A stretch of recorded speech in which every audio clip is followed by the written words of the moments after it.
야고보서 1장 19절부터 25절까지 말씀을 봉독합니다. 사랑하는 형제자매 여러분, 여러분은 이것을 알아두십시오. 누구든지 듣기는 빨리 하고 말하기는 더디하고 노하기도 더디하십시오. 노하는 사람은 하나님의 의를 이루지 못하기 때문입니다. 그러므로 더러움과 넘치는 악을 모두 버리고 온유한 마음으로 여러분 속에 심어주신 말씀을 받아들여야 합니다.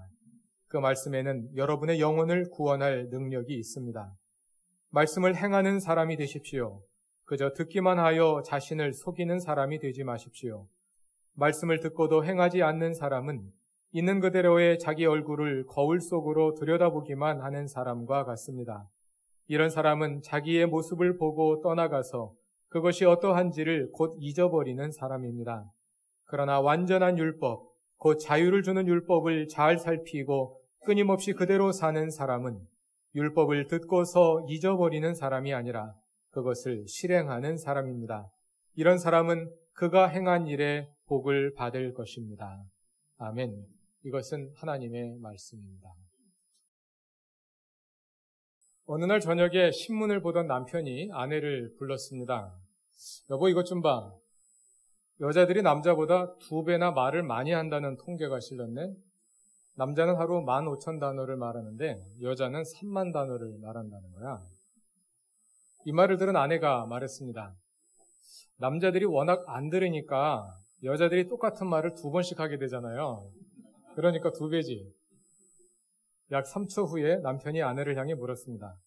뭐라고?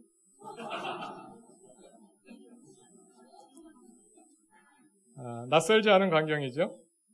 평소에 아내의 말을 경청하지 않고 콧등으로 듣는 남편과 그로 인해 가슴에 한이 쌓인 아내의 대화입니다. 이 부부의 문제는 서로 경청하지 않는다는 것입니다. 남편은 항상 아내가 별 쓸데없는 소리만 늘어놓는다고 생각합니다. 그래서 아내의 말을 주의 깊게 귀 기울여 듣지 않습니다. 아내도 경청하지 않기는 마찬가지입니다. 남편이 신문 읽다가 나온 이야기를 내뱉어도 속으로 무슨 의도를 가지고 나를 욕한다고 생각을 합니다. 그래서 그래요? 그거 재밌는 기사네요? 하고 단순하게 반응해도 될 것을 꼭 감정을 담아서 가시돋친 답을 하게 됩니다. 가족들 간의 대화가 종종 이런 방식으로 흘러가는 것을 보게 됩니다. 상대방이 하는 말을 진지하게 끝까지 경청하지 않고 뒷등으로 흘려보내거나 아니면 끝까지 다 듣기도 전에 감정적인 반응을 보이게 되는 것입니다. 평소에 대화가 많은 가정에서는 그렇지 않을 것입니다. 그러나 요즘은 식구들이 다 바쁘다 보니까 온 가족이 마주 앉아 대화할 시간이 별로 없습니다. 그래서 말없이 지내다가 꼭 해야 할 말이 생기면 그때 말을 하는데 꼭 해야 할 말이라는 게 딴 게 아니라 용돈이 떨어졌거나 아니면 서로에게 불만이 있을 때 이야기를 하게 되는 것입니다. 자녀가 부모에게 말을 합니다. 그럼 부모의 입장에서는 저 녀석이 왜 마음이 불편할까 생각하며 끝까지 잘 들어봐야 하는데 그것보다 먼저 마음속에 짜증이 일어나면서 저놈이 또 반항한다 이렇게 생각하게 됩니다. 그래서 다 들어보지도 않고 바로 화부터 냅니다. 자녀가 말을 시작해서 부모가 화를 낼 때까지 몇 초 안 걸립니다. 그 반대 상황도 마찬가지입니다. 자녀는 부모가 말을 시작하자마자 또 잔소리한다는 생각이 들면서 짜증이 납니다. 그래서 이야기를 다 들어보지도 않고 바로 화부터 냅니다. 부모가 말을 시작해서 자녀가 화낼 때까지 몇 초 안 걸립니다. 왜 그렇게 잘하느냐 하면 우리도 맨날 그러기 때문에 잘합니다. 오늘 설교의 본문인 야고보서 1장 19절은 듣기는 빨리 하고 말하기는 더디하고 노하기도 더디하라고 말합니다. 듣기를 빨리 하라는 말은 빨리 듣고 귀를 닫아버리라는 말이 아니라 내 마음을 추스려서 즉시 듣기 모드로 바꾸라는 말입니다. 그러나 앞에서 말한 것처럼 우리 마음은 상대방이 말을 하면 즉시 화내기 모드로 바뀌는 경향이 있습니다. 왜냐하면 끝까지 듣지 않기 때문입니다. 오늘은 부모가 왜 이런 말씀을 하실까? 오늘은 내 아이가 왜 기분이 안 좋을까? 일단 들어보라는 것입니다. 아내가 왜 이런 말을 하는지, 남편이 왜 그런 말을 하는지 노하기 모드로, 화내기 모드로 재빨리 돌아간 마음을 추스러서 듣기 모드로 바꾸어서 끝까지 경청하라는 것입니다. 그것이 듣기는 빨리 하고 말하기는 더디하며 노하기도 더디하라는 말씀의 뜻입니다. 끝까지 듣기만 해도 문제의 많은 부분이 해결되기 시작하는 것을 경험합니다. 왜냐하면 말하는 사람의 입장에서 볼 때 듣는 사람이 달라졌다고 느끼게 되기 때문입니다. 19절에서 노하기를 더디하라고 말한 후에 20절은 노하는 사람은 하나님의 의를 이루지 못한다고 말합니다. 직역하자면 사람의 분노가 하나님의 의를 이루지 못한다는 것입니다. 우리가 누군가에게 화를 낼 때 그 순간 우리는 스스로를 의인의 자리에 놓게 됩니다. 그냥 웃어도 될 것을, 찬찬히 말로 해도 될 것을 왜 화를 냅니까? 그것은 상대방이 많이 잘못했다고 생각하기 때문입니다. 잘못해도 너무 잘못했다고 생각하기 때문입니다. 그 순간 우리는 스스로 정의를 자처하게 되는 것입니다.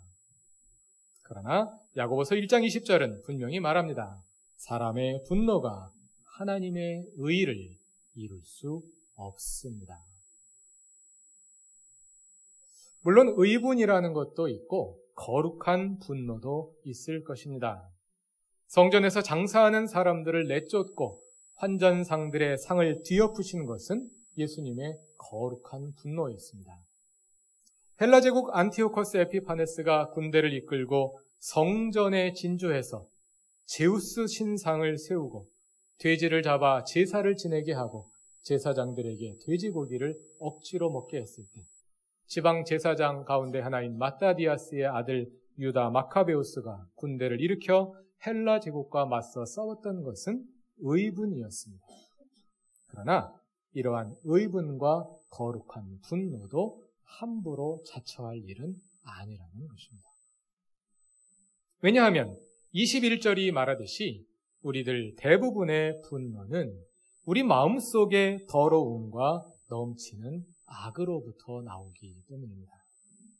그동안 살아오면서 경험했던 좌절과 절망과 배신감이 피해의식이 되고 죄책감이 되고 교만이 되어 우리 마음속에 쌓여 있다가 어떤 계기를 만나 솟구쳐 오르는 것이 우리의 분노라는 것입니다. 마음을 다스리는 것은 곧 분노를 다스리는 것입니다. 분노를 다스리기는 참 어렵습니다. 그래서 자기를 다스리는 자가 천하를 다스린다고 말하지 않습니까? 그러나 내 마음의 분노를 다스리는 사람은 나뿐만 아니라 다른 사람의 분노를 다스리는 것까지 도와주게 됩니다. 그래서 잠언 15장 1절을 보면 부드러운 대답이 분노를 가라앉힌다 하고 말하는 것입니다. 그럼 우리는 어떻게 해야 우리 속의 분노를 다스릴 수 있을까요? 본문 21절은 더러움과 넘치는 악을 모두 버리고 우리 속에 심어주신 말씀을 온유하게 받아들이라고 권면합니다. 우리 속에 있는 더러움과 악을 따르게 될 때 우리는 쉽게 분노함으로 우리 자신을 정의의 자리에 세우게 되지만 우리 속에 심겨진 말씀을 온유하게 따를 때 우리는 분노를 다스릴 수 있게 된다는 것입니다. 야고보서가 여기에서 분노를 다스리는 어떤 테크닉을 가르쳐 주려 하는 것은 아닌 것 같습니다. 그러면 설교도 훨씬 더 재밌어질 것 같은데 그것보다는 우리의 관심을 우리를 분노하게 하는 사소한 문제들로부터 더 근본적인 문제로, 즉 하나님께서 우리 속에 심어놓으신 말씀으로 옮기려 하는 것입니다. 하나님께서 우리 속에 말씀을 심어놓으셨다고 말합니다. 이 말씀은 단순히 성경 한 구절 또 듣고 지나갔던 설교 한 편을 가리키는 것이 아니라 그보다 더 근본적인 의미를 가지고 있습니다. 본문 바로 앞에 18절을 보면 하나님께서 진리의 말씀으로 우리를 낳아주셨다고 말합니다. 우리 속에 심겨진 말씀은 하나님께서 그것을 통해 우리를 낳은 그 말씀, 우리로 하여금 하나님의 자녀가 되게 하신 그 말씀, 바로 예수 그리스도입니다. 하나님께서 그 말씀 예수 그리스도를 우리 안에 심어 놓으셨다는 것입니다. 그러므로 그 말씀을 받아들이고 그 말씀에 이끌려 살라는 것입니다. 22절은 그 말씀을 행하는 사람이 되라고 말합니다. 듣기만 하는 사람은, 즉 말씀을 듣기만 하고 그 말씀대로 행하지 않는 사람은 자기를 속이는 사람이라는 것입니다. 말씀을 듣고 행하지 않는 것이 어떻게 자기를 속이는 것이 될까요? 그 뜻은 이어지는 23절 이하의 말씀과 함께 이해할 필요가 있습니다. 23절과 24절을 보면 말씀을 듣고도 행하지 않는 사람을 그 상태를 보여주기 위해서 비유를 하나 들고 있습니다. 말씀을 듣고도 행하지 않는 사람은 거울로 얼굴을 본 후에 그냥 돌아가서 잊어버리는 사람과 같다는 것입니다. 22절 말씀을 거울의 비유와 함께 읽을 때 야고보서 말씀의 의미를 다음과 같이 이해할 수 있습니다. 말씀은 우리를 비추어주는 거울입니다. 우리가 거울을 보는 이유는 나 자신의 모습을 확인하고 고치기 위함입니다. 그래서 대개 우리는 거울을 볼 때 가만히 보기만 하지 않습니다. 우리는 거울을 딱 보는 순간 본능적으로 손이 함께 움직입니다. 내려간 머리도 올리고 흩어진 옷매무새도 다시 가다듬고 얼굴에 때가 묻었으면 닦아내고 본능적으로 우리의 손이 움직이게 되어 있습니다. 아니면 여드름을 짜거나. 거울을 볼 때는 항상 그 결과를 본능적으로 행동으로 옮기게 되는 것과 마찬가지로 우리가 말씀을 보게 되면 그 안에 비추어지는 우리 자신의 모습을 보게 되고 그러면 본능적으로 우리의 몸이 움직여서 잘못을 교정하게 된다는 것입니다. 그런데 이런 경우를 가정해 봅시다. 어떤 사람이 굴뚝 청소를 하고 나왔는지 얼굴과 몸에 수검댕이가 묻어 있습니다. 머리는 다 헝클어졌고 일하다 나왔으니까 옷도 다 흐트러졌습니다. 이 사람이 거울 앞으로 갑니다. 거울 앞으로 가서는 그냥 물끄러미 거울을 바라보다가 그냥 돌아갑니다. 이 사람 정상입니까? 때 묻은 얼굴과 헝클어진 머리와 옷 매무새를 그대로 둔 채 참 어이없는 상황이지요. 그 사람이 정상적인 사람이라면 아마 그러지 않을 것입니다. 우리가 말씀을 듣고도 행하지 않는 것은 이처럼 어이없는 일이라는 것입니다. 우리가 정상이라면 그럴 수 없다는 것입니다. 아마 둘 중 하나일 겁니다. 우리가 비정상이거나 아니면 말씀의 거울이 흐려져서 말씀을 보아도 거기에 내 모습이 비추어지지 않거나 이 사람이 거울 앞에 서서 있다가 돌아갔는데 거울이 때가 묻어서 거울에 얼굴이 아무것도 비치지 않은 거죠. 그러니까 흐트러진지도 더러운지도 모르고 그냥 돌아가는 거죠. 그런 상황일 수도 있다는 것입니다. 그러나 만일 우리가 말씀을 바로 깨달았다면 그리고 우리가 정상인이라면 25절 이하와 같은 상황이 벌어져야 한다는 것입니다. 25절 말씀을 다 같이 읽어보겠습니다. 그러나 완전한 율법, 곧 자유를 주는 율법을 잘 살피고 끊임없이 그대로 사는 사람은 율법을 듣고서 잊어버리는 사람이 아니라 그것을 실행하는 사람입니다. 이런 사람은 그가 행한 일에 복을 받을 것입니다. 여기서 말하는 율법은 앞에 나온 말씀과 같은 말입니다. 율법과 말씀이 서로 바꿔가면서 쓰이고 있습니다. 25절은 22절부터 24절에 나오는 사람과 그 비유에 나오는 사람과 정반대되는 사람의 모습을 보여주고 있습니다. 즉 앞에는 말씀을 듣고도 행하지 않는, 비유로 말하자면 거울을 보고 그냥 잊어버리는 사람에 관해서 말했는데 25절은 율법을 듣고서 잊어버리지 않고 그대로 행하는 사람에 관해서 말하고 있는 것입니다. 앞에서 말씀을 듣고 행하지 않는 사람이 비정상이라고 말했습니다. 그런데 우리 경험적으로 생각해 봅시다. 말씀을 듣고 그대로 행하는 사람이 많습니까? 그대로 행하지 않는 사람이 많습니까? 우리 스스로를 돌아볼 때 다른 사람도 나아갔다면 그대로 행하지 않는 사람이 훨씬 더 많겠죠? 그럼 말씀을 듣고 그대로 행하지 않는 게 정상입니까? 그대로 행하는 게 정상입니까? 행하지 않는 게 정상 아닙니까? 그런데 왜 야고보서는 말씀을 듣고 행하는 것이 정상이고 행하지 않는 것이 비정상이라고 말할까요? 우리가 말씀을 바로 깨닫고 나면 그대로 행하지 않을 수가 없다는 뜻이겠지요. 그러나 그렇지 않은 이유는 마치 거울이 때가 묻어서 거기에 우리의 모습이 비추어지지 않는 것처럼 말씀을 아무리 읽어도 그 말씀에 비추어지는 나의 모습을 보지 못한다는 뜻일 겁니다.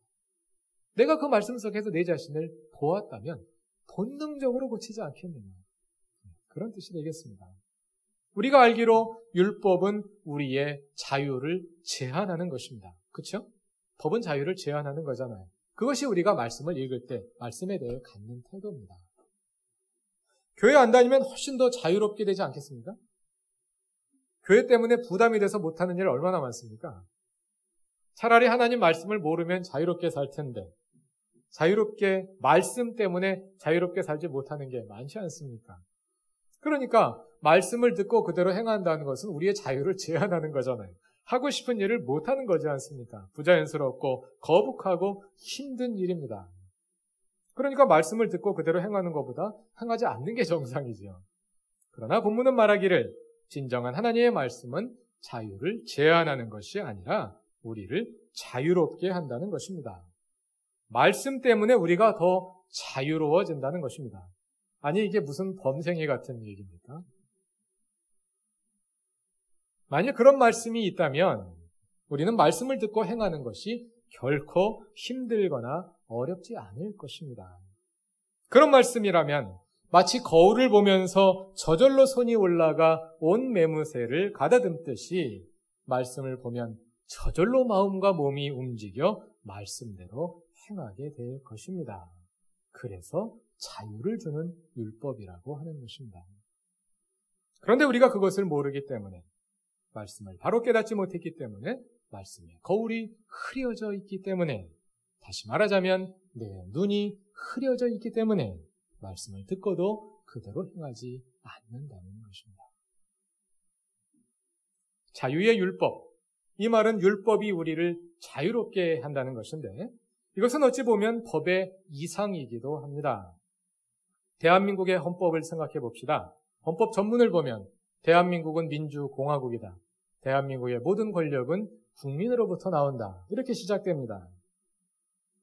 그렇다면 대한민국 헌법이 존재하는 이유는 대한민국은 민주공화국이라는 사실, 대한민국의 모든 권력은 국민으로부터 나온다는 사실, 그 사실을 법제화한 것이 대한민국의 헌법이다. 이런 뜻으로 맨 앞에 전문을 밝혀놓은 거죠.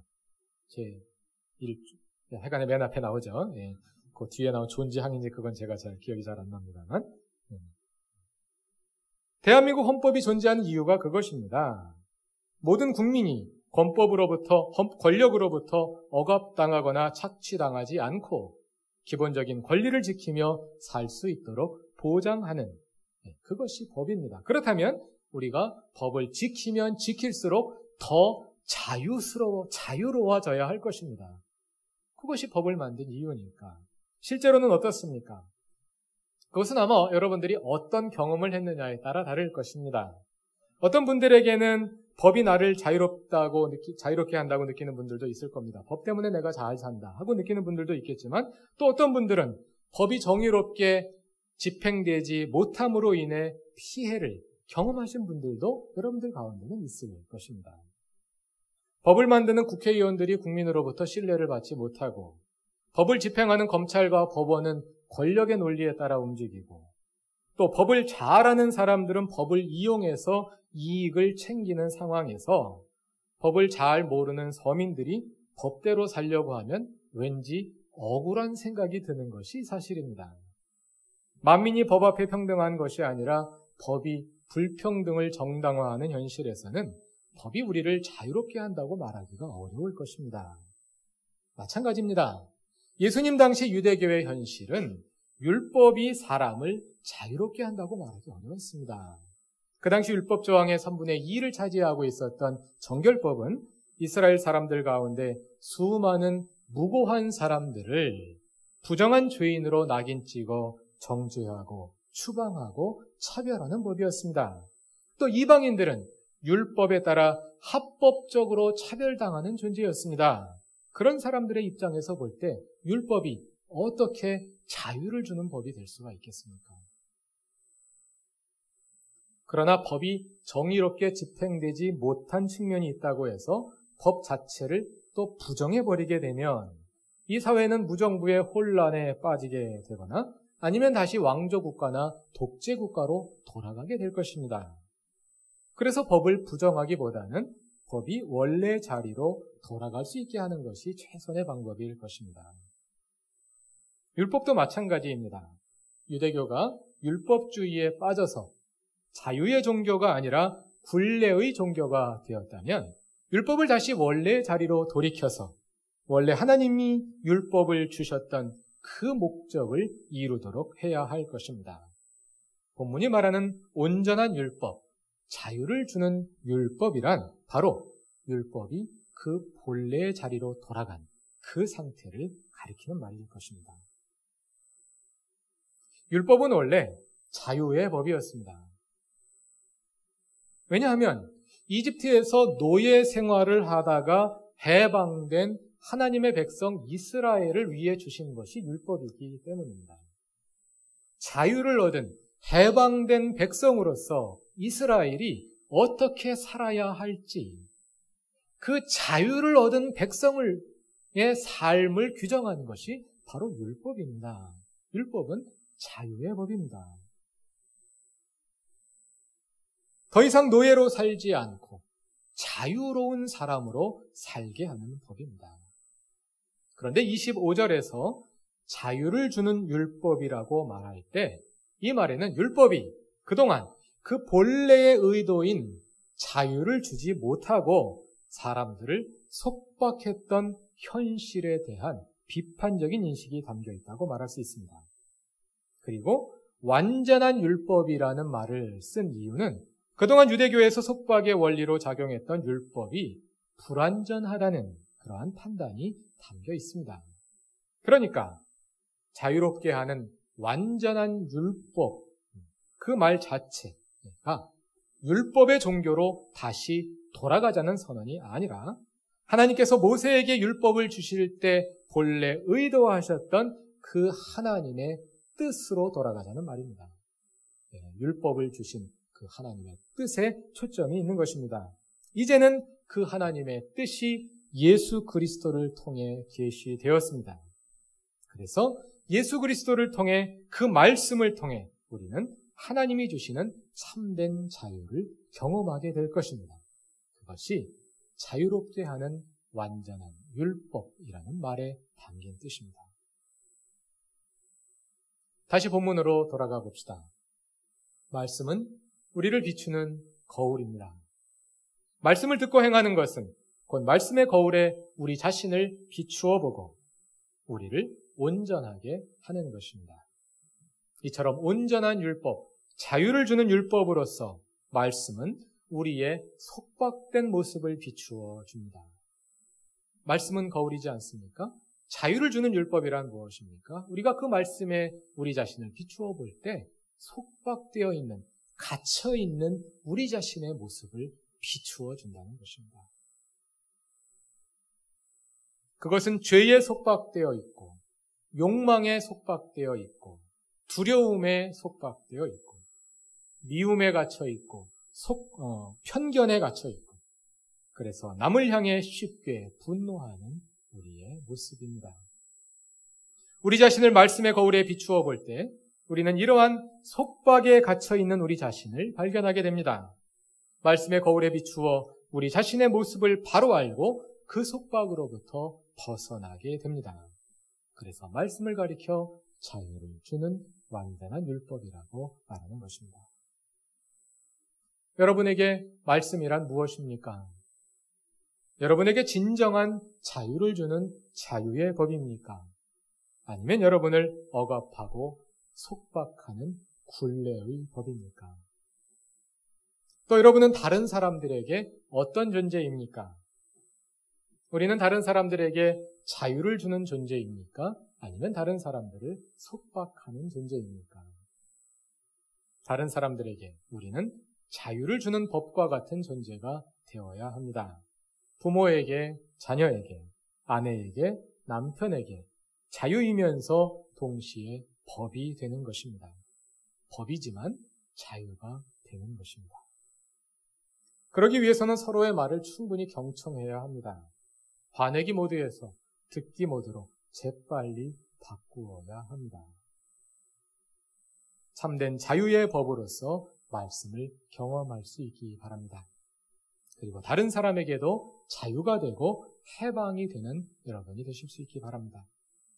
그 말씀은 예수 그리스도입니다. 우리가 예수를 믿고 하나님의 자녀가 될 때 하나님께서 우리 속에 심어주셨던 그 말씀, 예수 그리스도를 우리의 삶의 주인으로 받아들이면, 제가 마지막 설교문을 잘 못 읽어가지고 의미가 잘 안 통합니다. 다시 읽어보겠습니다. 우리가 예수를 믿고 하나님의 자녀가 될 때 하나님께서 우리 속에 심어주셨던 그 말씀, 예수 그리스도, 이렇게 읽어야 됩니다. 그 예수 그리스도를 우리 삶의 주인으로 받아들이며 그 예수를 통해 참 자유를 경험하는 우리 모든 그루터기 교우들이 되시기를 바랍니다. 다 같이 기도드리겠습니다. 하나님, 주 예수 그리스도를 통해 참 자유를 누리기 원합니다. 우리를 가두고 있는 모든 굴레와 속박으로부터 말씀으로 우리를 해방하시는 하나님, 그 하나님의 말씀을 알기 원합니다.